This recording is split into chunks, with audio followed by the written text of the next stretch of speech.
ओम वेद प्रेमियों, श्री श्रोताओं, संप्रति हम सब ऋग्वेद के द्वितीय मंडल के 34वें सूक्त के छठे मंत्र की व्याख्या में प्रवेश करने जा रहे हैं। मंत्र दृष्टा ग्रीष्मद, देवता मरुद्गण और छंद जगती है। मंत्र का प्रतिपाद्य है ज्ञानमय सोमयज्ञ में मरुतों का आवाहन। अब संबंधित मंत्र का सर्वप्रथम सस्वर पाठ हो जाए।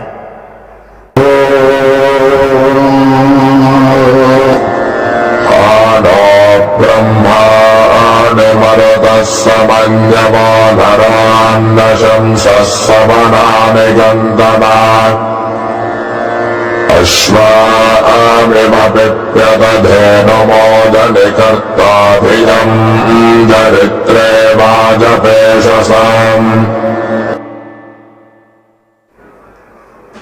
इस छठे मंत्र में पुष्टगोधन और अन्न धन प्राप्ति की प्रार्थना मरुतों से की गई है। कहा जा रहा है कि हे समन्वय मरुतः, हे मन्यु युक्त यानी उत्साह संपन्न मरुत देव, नराम संशय न, शूरवीरों में तुम प्रशंसित हो और प्रशंसित शूरवीर के नौ माने समान। तुम नह ब्रह्माणि समनानि, हमारे जो ज्ञानमय सोमयज्ञ में सवन हो रहे हैं उनकी ओर आगंतन आओ। तो ज्ञान यज्ञ या ज्ञान से परिपूर्ण विचारों से भरे हुए सुविचार संपन्न यज्ञ में और होने वाले सवन में, देखिए सवन का अर्थ होता है सोम का निचोड़ा जाना। तो सोम यज्ञ में सोम को विशिष्ट वरीयता दी जाती थी। सोम के विषय में आप सब जानते ही हैं। तो 3 सवन होता था, सोम को निचोड़ना और उसको परिष्कृत करना, शोधित करना और देवार्पण करना। यह क्रिया जो है वो सवन क्रिया कहलाती है, सवन। तो ऋषि प्रार्थना कर रहा है कि हमारे तीनों सवनों में आओ। तो 3 सवन होते थे, प्रातः काल, मध्याह्न काल और सायंकाल। तो इन तीनों कालों में जो सोमपान की प्रक्रिया होती है, सोम को शोधित कर जो प्रस्तुतिकरण होता है दिव्य शक्तियों को, तो इस सोम यज्ञ में जो कि ज्ञानमय है, विचारमय है अथवा ज्ञान यज्ञ के रूप में मान्य है, उसमें आप पधारो। कैसे पधारो? एक शूरवीर, एक प्रशंसित शूरवीर के समान। मरुदगण जो हैं ये सैनिक प्रवृत्ति के देव हैं और इंद्र के प्रमुख सहायक हैं, अंगरक्षक हैं और रुद्र के पुत्र हैं, जैसा पहले बताया गया है। और मरुतों के भीतर अगर हम आज के वैज्ञानिक पृष्ठभूमि में सरल रूप में आवे तो जितने पवन के भेद प्रभेद हैं वायु के, या उसको हम अगर और सरल शब्दों में जानना चाहें तो गैसेस कह सकते हैं। यानी यह जो प्राणवायु है, ऑक्सीजन, हाइड्रोजन, नाइट्रोजन और कितने ही भेद हैं, उसमें भी मानसून है, चक्रवाती पवन है अंधड़ तूफान वाला पवन है, शीतल मंद सुगंध पवन है, ये सब, और शरीर में भी जो प्राणापान व्यान समान उदान के रूप में जो व्याप्त पवन है, ये सब मरुत ही के भेद हैं। इसलिए इनकी संख्या 49 कही गई है। 7 के गण में वो 49 संख्यक होते हैं। तो जितनी गैसेज हैं या जितने वायु के भेद प्रभेद हैं, चक्रवात, अंधड़ तूफान, मानसून से लेकर के शीतल मंद सुगंध समीर के रूप में जितना प्रसार है वो सब मरुद का ही है। तो पवन का बड़ा सुंदर रूप भी शीतल मंद सुगंध वाला हम देखते हैं, जो कि तापहर है और बड़ा आनंद देता है, जीवनप्रद है। और उग्र रूप भी देखते हैं जब वो अंधड़ तूफान चक्रवात बन जाता है।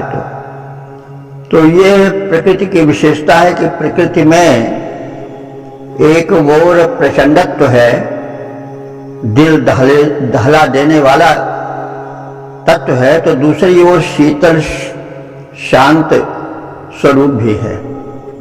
और यह प्रकृति की व्यवस्था है। चाहे अग्नि में देखिए, जो वह दीपक के सुंदर लौ के रूप में आती है तो कल्याण में हो जाती है, यज्ञ में आहुति बनती, आहुति भक्षण करती है, दिव्य बनाती है, वह दिव्य रूप धारण करता है।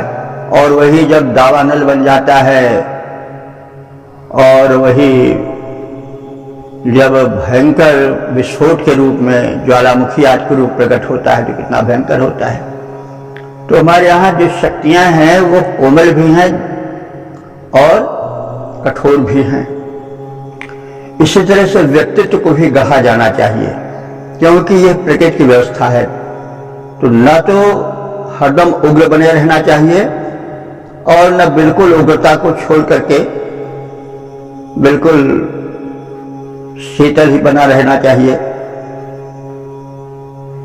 सांप, मजगिदवा सांप जो होता है, नहीं पनिहा सांप जिसमें कोई विष नहीं होता, उसकी पूजा कोई नहीं करता है, लेकिन नाग की पूजा की जाती है क्योंकि उसमें विष होता है। तो कहने की मतलब दुष्ट स्वभाव वाला नहीं होना चाहिए, लेकिन यह प्रकृति का संदेश है कि आप जो हो वो अहंकारवश या किसी छिछलेपन वश क्रोध न किया करो, वरन जहां आवश्यक हो वहां क्रोध भी आवश्यक है। स्वभाव क्रोधी नहीं होना चाहिए, लेकिन हाँ ऊर्जा जागरण के लिए क्रोध आवश्यक भी है। इसीलिए हमारे जितने देवता हैं उन सब में प्रकृति के ही अनुसार विरोधी गुणों का समूह है, और देवता प्राय प्रकृति से ही जुड़े हैं। हमारे यहाँ यानी वैदिक देवता जो हैं वो कोई प्रतीक रूप में नहीं है, किसी पाषाण खंड को रख लिए, उसको देव मान लिए, इस तरह से नहीं है। या कोई मंदिर मस्जिद गुरुद्वारा बना लिए और उसके घेरे में ही बस सब कुछ है, उसी में देवत्व का निवास, ऐसा नहीं हमारे यहाँ के देव तो सर्वत्र फैले हुए हैं, पवन की तरह, अग्नि की तरह, जल की तरह। तो यह देवत्व बड़ा ही विलक्षण, विशाल, उदात्त और लोकोपकारी है। यह सीमित संकुचित दायरे में नहीं है। तो इन प्रकृति की दिव्य शक्तियों की भांति ही व्यक्ति का व्यक्तित्व गढ़ा जाना चाहिए। तो ये तो संदेश है सामान्य रूप से। और हम दिव्य शक्तियों का आवाहन करते हैं तो दिव्य शक्तियों से जुड़ जाते हैं, उनकी अनुकंपा पाते हैं, क्योंकि दिव्य शक्तियों का जो हम रूप देखते हैं वो तो हमें सामान्य रूप से जड़ दिखाई पड़ता है, और इसीलिए हम मात नहीं देते हैं। जब चाहें तब अग्नि को जलावें, जब चाहे बुझावें। तो ये तो एक उनका प्रारूप, बाह्य प्रारूप है। भीतर ये एक शक्ति है जो उनको संचालित करता है, और वो सूक्ष्म है और वो चेतन है। तो यह तो उनका बाह्य रूप है। तो इसीलिए तो जब कभी दिव्य शक्तियां वास्तव में कोप करती हैं तो उनको कोई संभाल नहीं पाता है। जब भूकंप आता है तो कोई कहे कि हम रोक दें, कोई ऐसा अभियंत्र नहीं बन सका है कि भूकंप को रोक ले। कोई ऐसी शक्ति नहीं है जो कि तूफान को, चक्रवात को संभाल सके।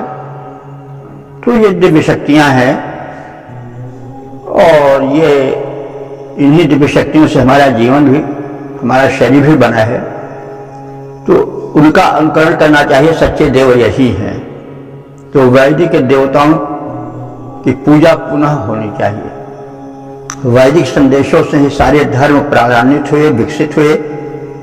अब इतने विकसित हुए कि विकास में उनका स्वरूप ही गुम हो गया, लेकिन अब फिर उसी में समाहित होना चाहिए। फिर हम लौटकर वैदिक धर्म की ओर आवें, यदि हमें मानवता का सच्चा कल्याण चाहते हैं तो अब हम इसी परिप्रेक्ष्य में आगे बढ़ें। तो हे उत्साह भरे मरुद्गण, तुम हमारे इस सौम्य सोम यज्ञ में जो ज्ञान से समन्वित है उसमें प्रस्थान करो, आगंतन आओ और यह कार्य करो कि हमारी जो धेनु है, धेनु गाय को, ऊधन माने उनके दुग्धाशय को, चिप्पेट माने पुष्ट करो। तो धेनुम तो एक वचन है, लेकिन एक वचन बहुवचन के रूप में भी प्रयुक्त होता है। जैसे मनुष्य नश्वर प्राणी है तो कहा तो गया है एक वचन में मनुष्य, लेकिन उस एक वचन से बहुवचन का भी बोध हो जाता है। धेनु को हम और व्यापक अर्थ में लें तो धेनु पृथ्वी को भी, गो पृथ्वी को भी कहा जाता है। तो पृथ्वी का जो दुग्धाशय है, ऊध है, ऊध कहते हैं दुग्धाशय को, स्तन को।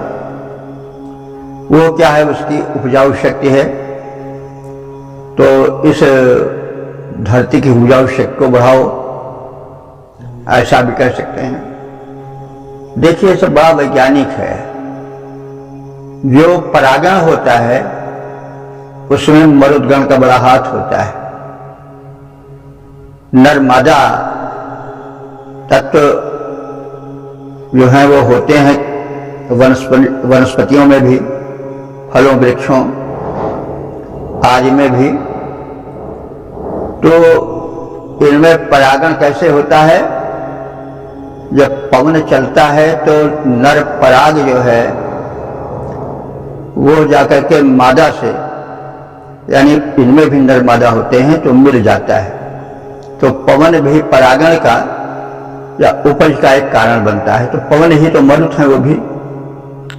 तो पृथ्वी की उपज को बढ़ाने का संकेत भी हो सकता है कि हमारी पृथ्वी का जो ऊध है, हमारी गौ का जो ऊध माने स्तन है, उसको पुष्ट करो, यानी हमारी पृथ्वी की उर्वरा शक्ति बढ़ाओ।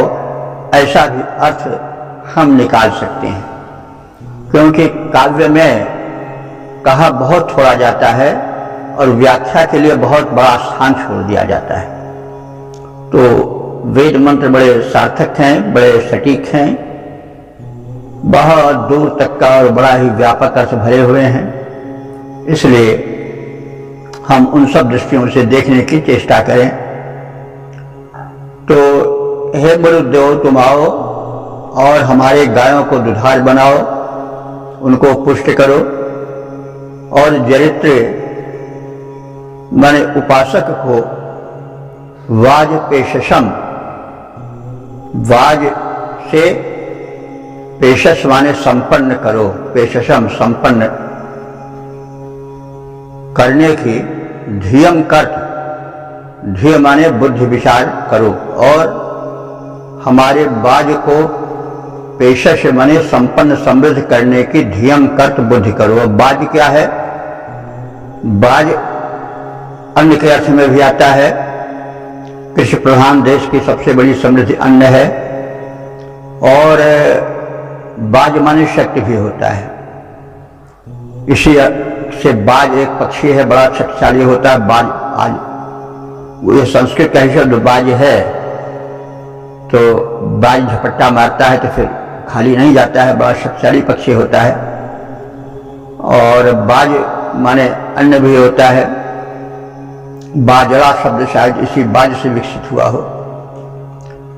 तो हमें बाज पेशम माने अन्न से और बल से, पेशश माने संपन्न करो, विशिष्ट करो, और ऐसे करने की धियम कर, बुद्धि करो, यानी विचार बनाओ।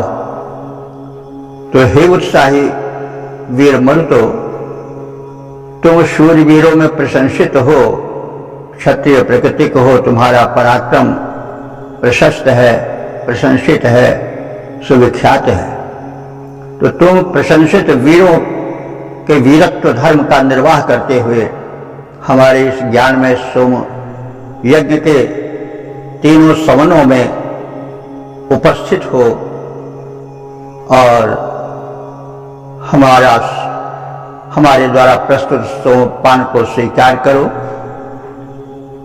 उसके प्रतिदान में हमारी गायों को पुष्ट करो। गाय से जैसे हमने बताया कि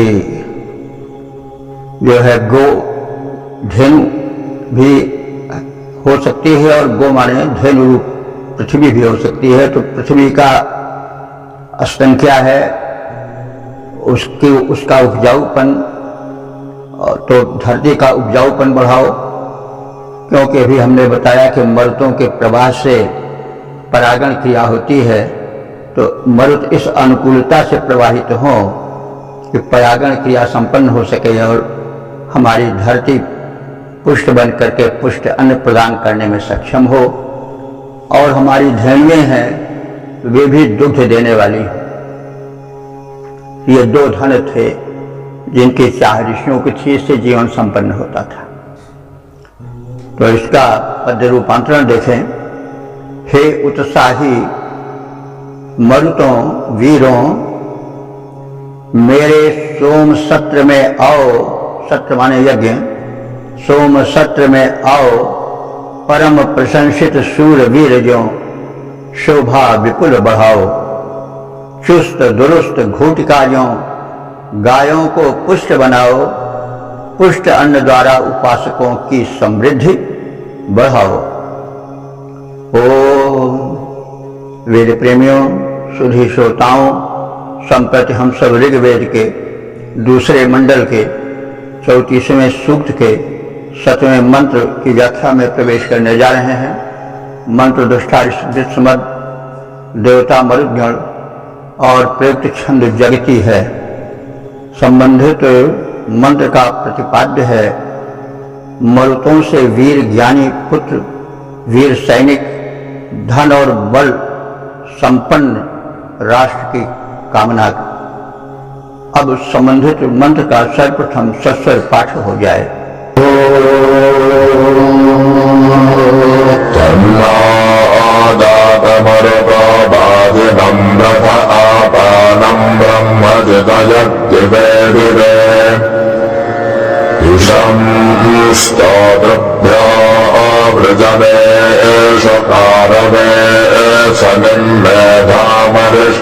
दुष्परम सहा।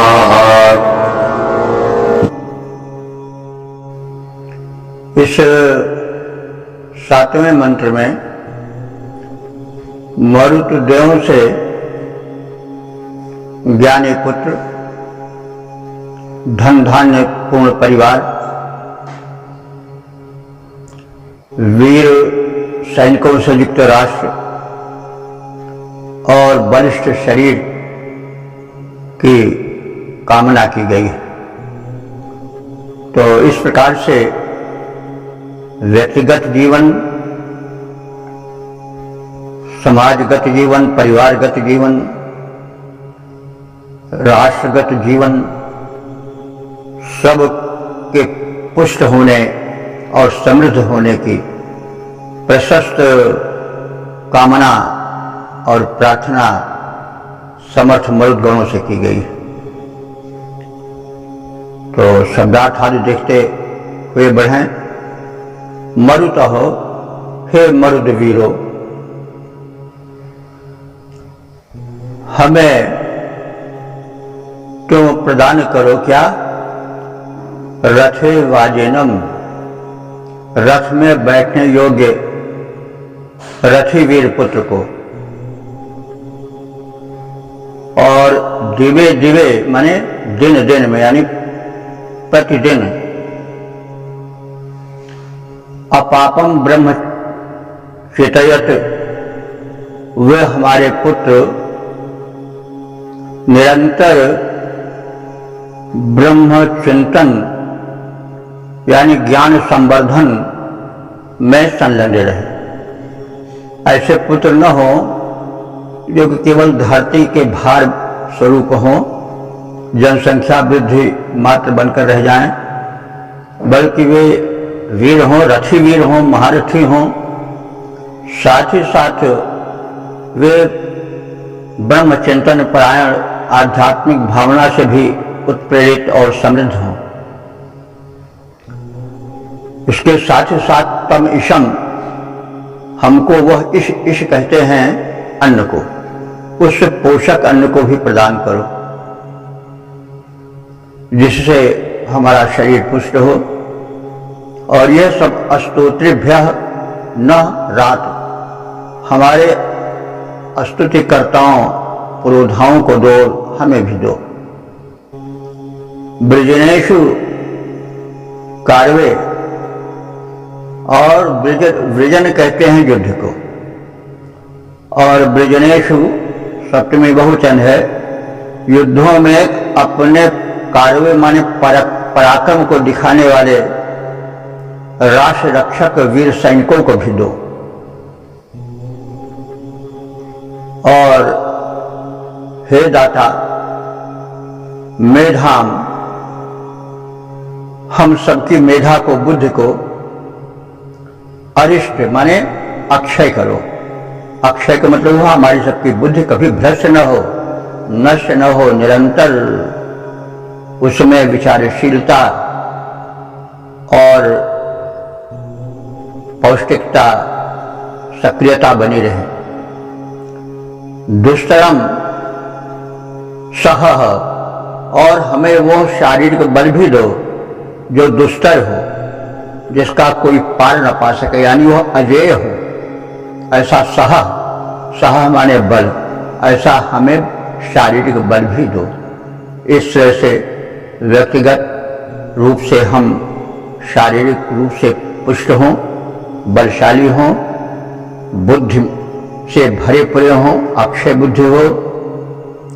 हमारे राष्ट्र के जो सैनिक हैं वो पराक्रमी हों, हमारे जो पुत्र हैं वे रथी महारथी योद्धा बने और ज्ञान शक्ति से संपन्न हो, विवेकशील हो। तो यह प्रार्थना की गई है। तो हे मर्तों, हमको रथ में बैठने योग्य रथी वीर और अपेक्षित ज्ञान को विकसित रखने वाले ज्ञानी पुत्र दो। हम उपासकों को अभीष्ट अन्न प्रदान करो। संग्राम में पराक्रम प्रदर्शन करने वाले वीर सैनिकों को राष्ट्र रक्षण के हेतु प्रदान करो। साथ ही विवेकशील बुद्धि और बल से परिपूर्ण शरीर प्रदान करो। पद रूपांतरण है ज्ञान वीर रथी सुत दो। हे मर्तों, ज्ञानी वीर रथी सुत दो जो ज्ञान बढ़ाता जाए। हे मर्तों, हमको सदन दो जो संपन्न बनाए। दो रणरंगी वीर राष्ट्र रक्षा में संलग्न दिखाए। दो रणरंगी वीर राष्ट्र रक्षा में संलग्न दिखाए। बढ़े विवेक, साथ ही दो बल तन में जो नित बढ़ता जाए। ओम वेद प्रेमियों, सुधीर श्रोताओं, संप्रति हम सब ऋग्वेद के दूसरे मंडल के 34वें सूक्त के 8वें मंत्र की व्याख्या में प्रवेश करने जा रहे हैं। मंत्र दृष्टा ऋषि हैं गृत्समद, देवता है मरुद्गण और छंद है जगती। मंत्र का प्रतिपाद्य है मरुद्गण सुख समृद्धि प्रदान करें। अब संबंधित मंत्र का सर्वप्रथम सस्वर पाठ हो जाए। यज्ञञ्जते मरुतो रुक्मरक्षसाश्वान् दधेषु भग आसुदानवः येनर्नशिष्पे स्वसरेषु बिन्वते जनाजरातः विषे महीमिषम्।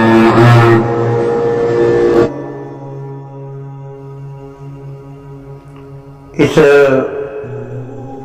8वें मंत्र में मरुद गणों की उदारता का कथन है। वे वीर हैं, प्रचंड हैं, लेकिन पत्थर दिल नहीं हैं, वत्सल हैं, दयालु हैं और सदैव सज्जनों की उपासकों के संरक्षण में, उन्हें संपन्न बनाने में सदैव उदार हृदय से तीव्रतापूर्वक आते रहते हैं। तो यह एक शासक के स्वरूप के सांचे के रूप में मंत्र देखा जा सकता है। शासक को या प्रत्येक व्यक्ति को, क्योंकि प्रत्येक व्यक्ति कहीं न कहीं स्वामी जरूर होता है, चाहे अपने घरे का स्वामी हो, चाहे अपने पति का पुत्रों का ही स्वामी हो, पालक हो, लेकिन है तो उसे जो है उसी स्तर पर पराक्रम पूर्ण होना चाहिए और उदार भी होना चाहिए। ऐसा व्यक्तित्व हो, विशेष करके राष्ट्राध्यक्षों के लिए सांचे के रूप में काम करता है। वेद की इन्हीं भावनाओं पर हमारे यहाँ महापुरुषों का व्यक्तित्व गढ़ा गया है। राम का व्यक्तित्व बिल्कुल वेद के मंत्रों के, मरुदगण आदि देवों के व्यक्तित्व के सांचे में ढला हुआ प्रतीत होता है। वाल्मीकि रामायण में भी यही है। तुलसीदास जी भी राम का रूप इसी प्रकार से गढ़े हैं। राम जो है वो सच्चे वीर हैं, क्योंकि सच्चा वीर वो नहीं है कि केवल प्रचंड हो और बस अस्त्र शस्त्र प्रहार करके लोगों को कंपित करता रहे, क्योंकि वीरत्व देवत्व तो प्राप्त कर पाता है जबकि उसमें उदारता हो, सहिष्णुता हो, नम्रता हो, नहीं तो फिर वो दानवत्व की ओर जाने लगता है। राम और रावण में यही अंतर है, कंस और कृष्ण में यही अंतर है। हाँ, तो हम कह रहे थे, देखिए व्यक्तित्व किस प्रकार से गढ़ा गया है इन मर्दों के व्यक्तित्व से या अन्य देवताओं के व्यक्तित्व से प्रभावित होकर के। क्योंकि सच्चा वीर कौन है, राम के चरित्र में देखा जा सकता है, जो कि वेद की भावनाओं से प्रभावित प्रतीत होता है। राम के विषय में कहा गया कि कानन वास दशानन सौरिपु आनंद श्री सची जीत लियो है। जंगल में रहना, रावण ऐसा प्रचंड शत्रु, फिर भी मुख में मलिनता नहीं आ पा रही। तो कानन बास दशानन सोरिपु आनंद श्री शशि जीत लियो है।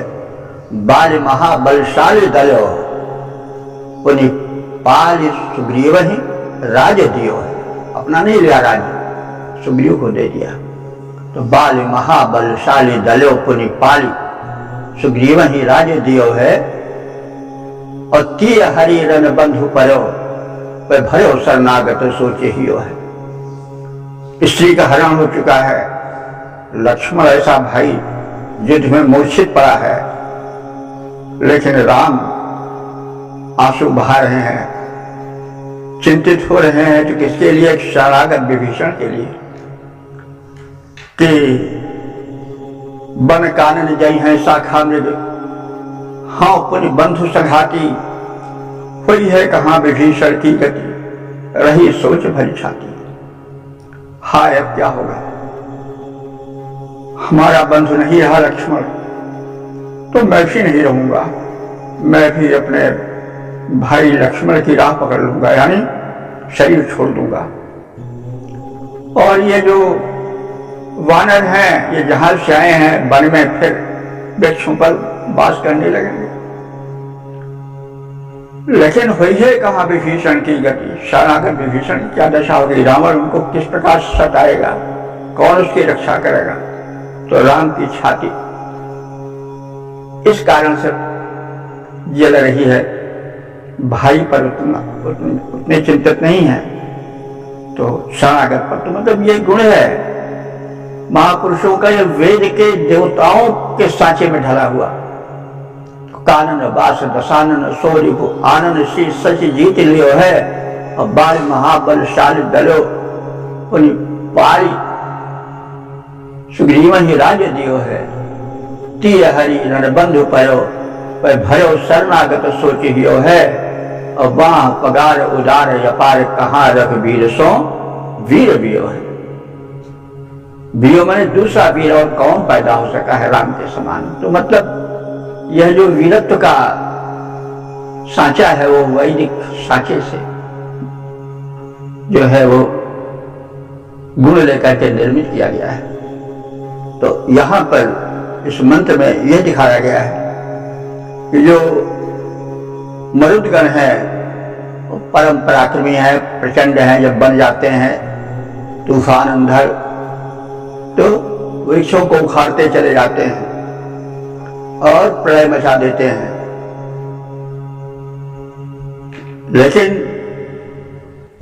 वे बड़े उदार भी हैं, जीवन देते हैं, शीतल मन सुगंध समीर बढ़ के संभर लेते हैं। तो इस प्रकार से एक मरुतों के जीवन के सांचे में जीवन को ढालना चाहिए, यह संदेश इसका है। तो यही बात उजागर की गई है इस मंत्र में। कहा गया है कि उपासका नाम उपासनया प्रसन्ना मरुता। जब उपासकों की उपासना से प्रसन्न मरुत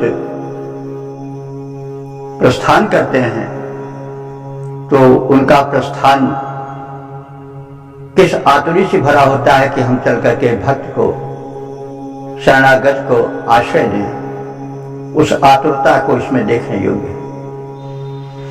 तो जब सुदानवा यत सुदानवा, जब सुंदर दानशील मरुत, देखिए दानव शब्द जो है यह वैदिक युग में बड़ा अच्छा शब्द माना जाता था। अब ये दानव जो है वो दानशील से बना है, धात से दान है और दान से ही दानव बना है। तो बाद में किन्हीं कारणों से, ये तो भाषा विज्ञान का विषय है, शब्दों का उत्थान भी होता है, पतन भी होता है। तो दानव उसे कहा जाता था ऋग्वेद काल में जो कि दानशील होता था। बाद में किन्हीं कारणों से दानव शब्द जो है वो असुर शब्द की तरह कुत्सित बन गया। अपने शब्द, अपने उच्चता से, अपने विशदत्व से विचलित होकर पतित हो गया। तो जब सुदानव, सुंदर दानव अर्थात दानशील मरुदगण, जो कि रुक्म बक्षसा, रुक्म कहते हैं सोने को, सोने के बक्ष वाले, यानी जिनके बक्ष पर पुरस्थल पर स्वर्णहार आदि लटकते रहते हैं, ऐसे रुक्म बक्षस जब मरुदगण हैं वे आगे बढ़ते हैं और भागे यानी ऐश्वर्य प्रदान करने के लिए अपने यजमान के यज्ञ की ओर बढ़ते हैं। अश्वान रथेश आयुंजते, तदर्थ अपने अश्वों को, घोड़ों को अपने रथ में जोतते हैं। तब उनमें जो आतुरी होती है वो द्रष्टव्य है। वो आतुरी कैसी है कि धेनु शिशवे न, धेनु कहते हैं गाय को, शिशवे माने उसका शिशु बछड़ा, न माने समान। तो जैसे गाय जो बंधी होती है तो जब सद्या प्रसूत यानी जो अभी अभी जन्म लिया है बछड़े, उसको दूध पिलाने के लिए जिस आतुरी से जो बंधन से मुक्त होती है तो दौड़ती है, उसी आतुरी से, उसी वेग से ये मरुदगण जो है वो अपने भक्तों के संकट को मिटाने और उनको रात और उनको क्या है समृद्धि प्रदान करने, उनका कुशल क्षेम वहन करने के लिए दौड़ पड़ते हैं। कैसे कैसे बताया गया कि जैसे गाय अपने सद्याजात वत्स को दूध पिलाने के लिए बंधन मुक्त होकर दौड़ पड़ती है, वैसे ही वे यजमानों के, भक्तों के, उपासकों के कष्टों को मिटाने और उन्हें समृद्ध बनाने के लिए उसी यात्री से दौड़ पड़ते हैं। स्वसरेषु, अपने वही सरेषु, सरेषु कहा जाता है जहां पर निवास स्थान हो, और खास तौर से पशुओं के निवास स्थान को आज सरिया शब्द में वो है कि हमारी तरफ गौशाला को सरिया भी कहा जाता है। तो सरेष समझ पड़ता है कि ये उसी जो सरेष उसी से आए। सरिया आज हमारे खासतौर से इधर उत्तर प्रदेश में अवधी बोलने वालों के क्षेत्र में सरिया शब्द, अब तो लोग सब गाय पालते ही नहीं, लेकिन पहले जब गौ पाली जाती थी, हम लोग छोटे थे तो सरिया कहा जाता था। सरिया को साफ कर लो, वहां से गौ में गोबर आज को हटा लो, बातें कही जाती थी। खैर, तो मरुदगण पे मूल स्थान से चल पड़ते हैं। वैसे ही जैसे सरिया में या गौशाला में बंधी हुई गाय अपने बछड़े को दूध पिलाने के लिए बंधन मुक्त होने पर दौड़ पड़ती है, तो वे आकर के अपने उपासक को, यजमान को महीम ईशम पिंडते। महीम माने व्यापक, मही या मही शब्द जो है वो धरती के लिए सामान्य रूप से प्रचलित होता है, लेकिन धरती का नाम भी मही इसीलिए पड़ी को बड़ी व्यापक है, बड़ी विस्तृत है। तो यहाँ पर मही जो है विशेषण के रूप में आया है। किसका? ईशम का। ईश कहते हैं अन्न को। मही ईशम माने व्यापक रूप से अन्न धन देने के लिए, पिंडते प्रदान करने के लिए वे मरुदगण दौड़ पड़ते हैं। अर्थात उपासकों की पीड़ाओं को हरने, उनको धन समृद्धि प्रदान करने के लिए मरुदगण जो बड़े वीर हैं, लेकिन यहाँ पर वत्सल होकर के उसी प्रकार से दौड़ पड़ते हैं जिस प्रकार से गाय अपने बछड़े को दुग्ध पिलाने के लिए दौड़ पड़ती है। तो मरुदगण दानशील हैं। वे अपने वक्षा स्थल पर स्वर्णहार धारण करते हैं। वे सुखदाता हैं।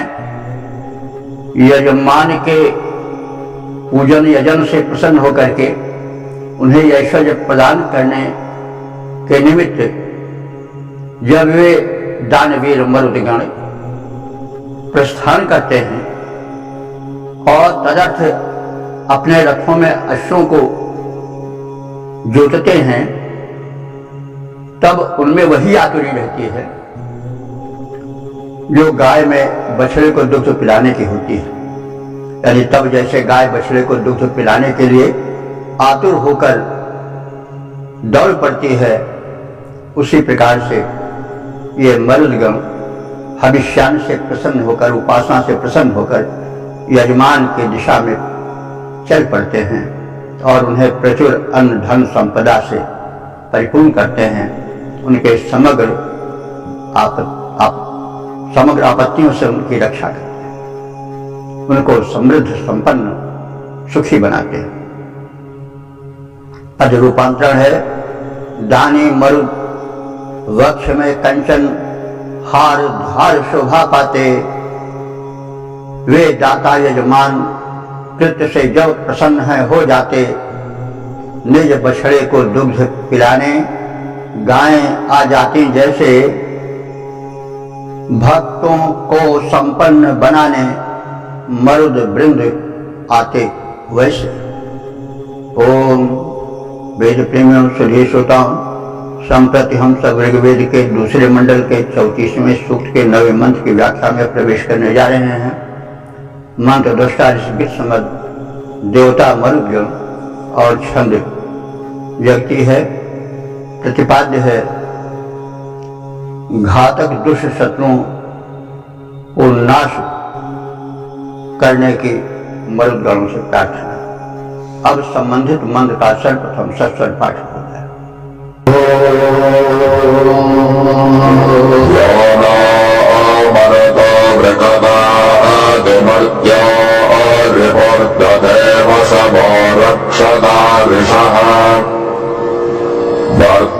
तदपुषा चक्रिजाभितमरुद्रा अशसो हन्तदावधाः।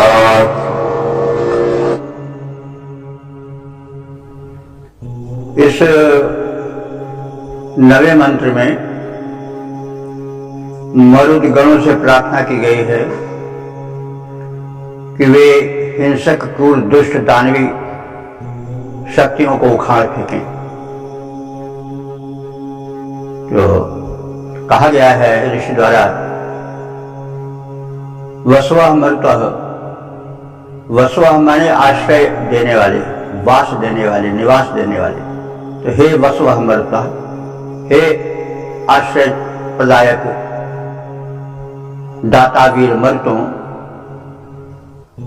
यो मर्त्या, यो माने जो, मर्त्या माने मानव। वृगताति, वृगताति माने भेड़िया बन जाता है, यानी भेड़िए की तरह क्रूर और हिंसक बन जाता है।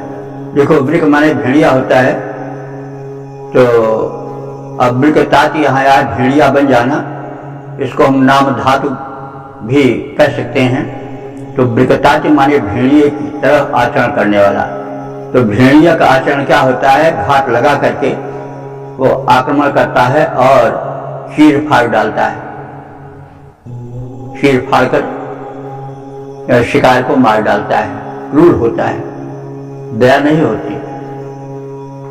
तो जो लोग वृक की तरह व्यवहार करते हैं, क्रूर बनकर सताते हैं, नष्ट करते हैं, ऐसे नहरिकुह, जो हमारे शत्रु हैं और जो शत्रुता निभाने के लिए दधे माने सदैव बैठे रहते हैं, शत्रुता धारण किए रहते हैं, उन शत्रुओं को, ऋषा माने हिंसकों को,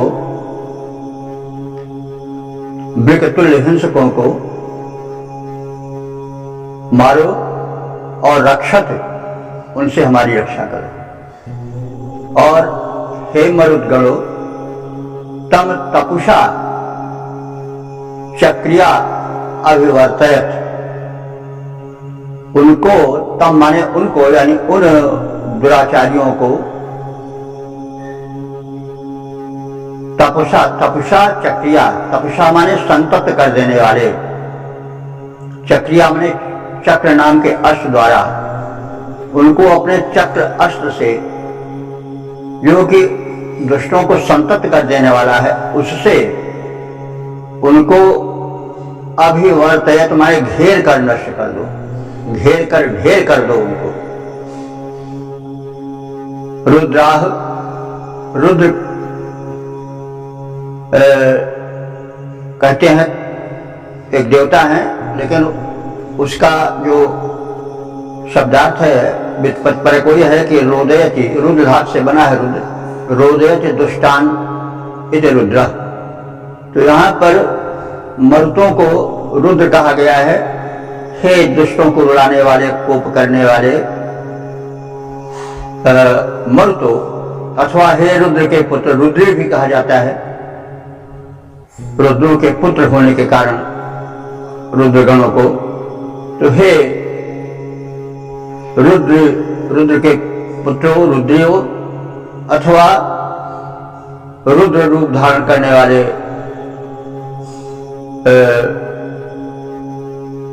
मरुदगणों, तो जब मारना होता है तो उपास्य का वही नाम लिया जाता है। जैसे जब करना हो कोई रक्षा की बात जहां को की आवश्यकता है, तो वैसा ही विशेषण करना चाहिए। और जब कृपा करने की बात करनी हो तो जो आराध्य के कृपापूर्ण नाम है उनको लेना चाहिए, संबोधन करना चाहिए। जैसे रक्षा के लिए बचाने की प्रार्थना करना हो तो क्या कहना चाहिए? हे चक्रधारी कृष्ण, हे सुदर्शनधारी कृष्ण, हे पर्वत उठाने वाले कृष्ण, हे कंस को नष्ट करने वाले, मार डालने वाले, हे शत्रु संहारक, दुष्ट दलन कृष्ण, ऐसा कहना चाहिए। ना कि हे मुरलीधर, हे रास रचाने वाले, हे कुंज बिहारी, ऐसा विशेषण नहीं प्रयोग करना चाहिए। तो यहां पर है शत्रुनाश की बात, इसलिए मरुतों का जो सटीक विशेषण है रुद्र, यह उन्हें दिया गया है। तो हे रुद्रो, रुद्रवत भयंकर रुद्र देवताओं, रुद्रगणों अथवा रुद्र के पुत्रों, तुम उन भेड़िए की तरह घात लगाकर हमला करने वाले हिंसकों को, दुष्ट शत्रुओं को आहंतन मार डालो। तो हे आश्रय दाता वीर मरुतों, जो मनुष्य भेड़िए के समान क्रूर बनकर,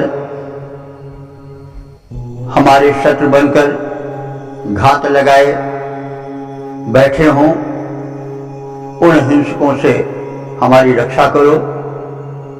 उस शत्रु को संत्रासकारी अपने चक्र द्वारा ढेर कर दो, घेर कर मार डालो। हे रुद्रपुत्र अथवा रौद्र रूपधारी मरुतो, राक्षस तुल्य बहुभक्षी वध के योग दुष्टों का वध कर डालो।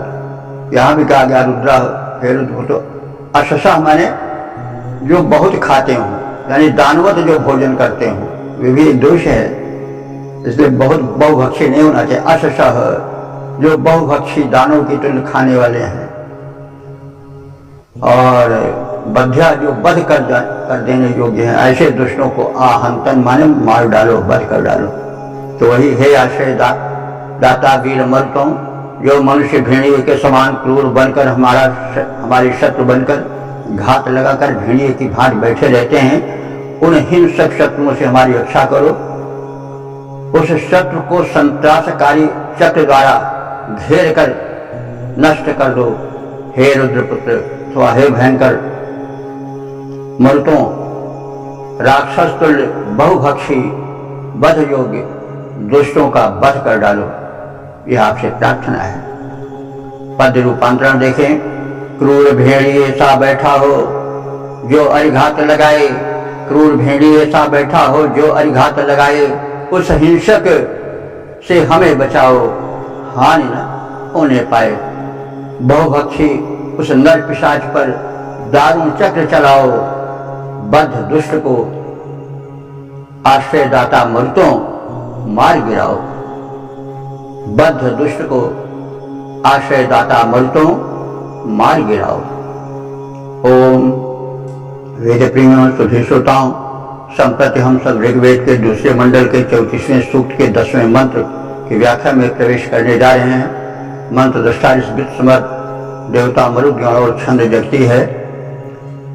शीर्षक है मरुतों के रक्षण वृत्तांत का कथन। अब संबंधित मंत्र का सर्वप्रथम सस्वर पाठ हो गया है। चित्रं दत्त्वा मरुतो जामसे जिते पृष्ट्याजरोधरप्यापदो दुहुः यद्राविदेन बभानस्य रुद्रयास्त्रितं जराजरतामदाभ्याः।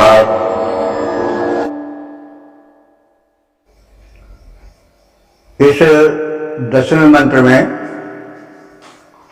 मरुतों के पूर्व वृत्तांतों का स्मरण कर उन्हें या उनके माध्यम से मरुतों को उनके वीर कृत्य का उदाहरण देकर उसके परिप्रेक्ष्य में रक्षा की प्रार्थना की गई है। ऋषि कह रहा है कि मरुता है, हे मरुतों, वह तत्चित्रम याम, तुम्हारा वो विचित्र विलक्षण रक्षा परक वृत्त को, पराक्रम को हम सब चेखिते माने जानते हैं, वो सर्वविदित है। यत माने क्योंकि प्रसन्याह अपि ऊढ़ा, तुमने कृष्ण के ऊढ़ माने स्तन को, यानी उस गोदुग्ध जो गाय के स्तन से निकलता है, जो शक्तिशाली है, उसका तुमने पान किया है, यानी पुष्ट हुए हो। अथवा कृष्ण गोरूप धरा को भी कह सकते हैं। युगोप गोरूप धरा में और भी रघुवंश का कथन है।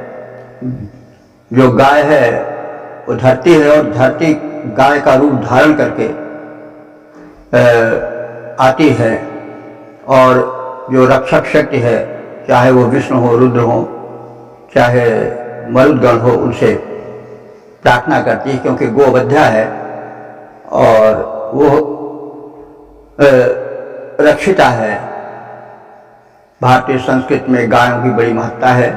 वो वध्या है, रक्षणीय है, वो धरती भी गोरूप धारण करती है। तो तुमने गोदुग्ध पान किया है, यानी पुष्ट हुए हो, ऐसा भी प्रसन्या माने गाय भी होता है।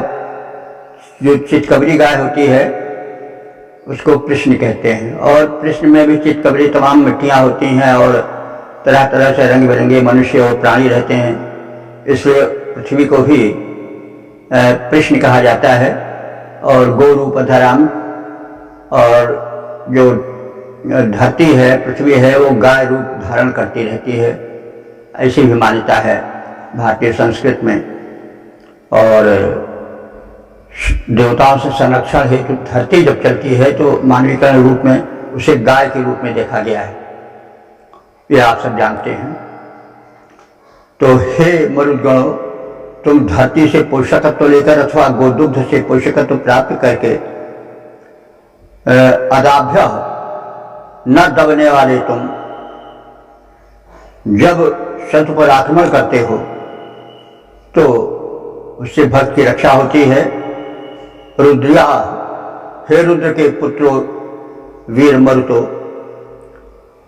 नन मानस से तुमसे जो नमन करने वाले, तुम्हारे जो उपासक नम्र भक्त हैं, उनकी तुमने रक्षा की है। और जो सज्जनों के निंदक दुष्ट हैं, उनका तुमने संहार किया है। इस विषय में त्रित का उदाहरण देना आवश्यक है। त्रित नाम के एक ऋषि थे, त्रितम, उनका उद्धार रुद्रों ने दुष्टों से किया था। तो तुमने त्रित नाम के ऋषि को जुरताम, मारने की इच्छा करने वाले शत्रुओं को, जराएवा, मारने के लिए तुम प्रयत्नशील हो जाते हो, यह बात सर्वविदित है। यानी इस तथ्य को, इस इतिहास को सब जानते हैं कि तुमने त्रित नाम के ऋषि की रक्षा के लिए दुष्टों का संहार किया था। तो तुम्हारा ये रक्षा वृत्तांत सबको विदित है और आशय निकल रहा है तुम भी हमारी रक्षा करो दुष्टों से त्रित ऋषि की भांति। हे मर्तों, तुम्हारा वो विलक्षण आक्रमण रक्षण पद्धति सबको विदित है। तुम गोदुग्ध से पुष्ट बनते हो अथवा धरती से पोषकत्व ग्रहण करते हो और भक्तों से अपनत्व रखते हो। तुमने अपने भक्तों के निंदकों की हत्या की है, उनका वध किया है। हे अदम्य रुद्रपुत्र मरुतों, तुम त्रित नामक ऋषि के शत्रुओं को संहार किए हो, उनका वध किए हो। यह तथ्य सर्वविदित है। इस परिप्रेक्ष्य में आप हमारी भी रक्षा करो, यह प्रार्थना है। पद्य रूपांतरण है, रखते हो अपनत्व और गोदुग्ध पान करते हो, भक्तों के विरोधियों के तुम हरण प्राण करते हो। त्रित नामक ऋषि के विरोधियों को तुमने संहारा, सर्वविदित है। मरुतों, वह अद्भुत आक्रमण तुम्हारा।